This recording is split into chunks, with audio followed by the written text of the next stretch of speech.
eyeball, first of all, we examine the trajectory of the three devices, and that we choose two devices that converge at no more than 60 degrees. Otherwise, after you remove the obstruction, it will become too much for retention. So we choose the top device and the outer device. So the obstruction will be the inner walls of the two devices, and that the common path of the insertion created will be along this path. You can see the concept of a full coping to half hex to half hex, and the bottom device is a full hex and half copings. And the path of insertion is along this line, this path. So we basically line up with our devices and insert it, and therefore it's stable. Demonstrate like this.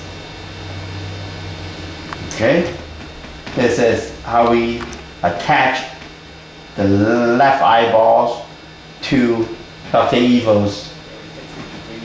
So we will choose one common path of insertion of one trajectory of the top device as my common path of insertion, and then using the full hex, full coping, and the other two devices, the outer device and the bottom device, we will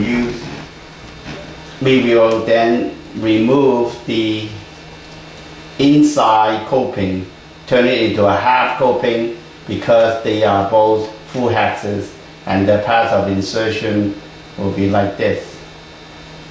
Then after we remove the inside, half of the inside coping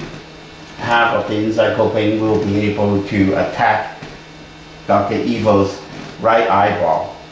So after we remove the reduce half of the coping on the two bottom devices, and then when we insert it along the path of insertion consistent with the top devices, this will be how we attach it.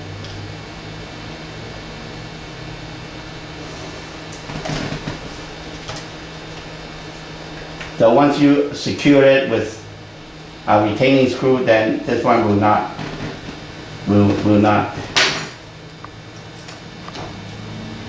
It's quite substantial resistance here.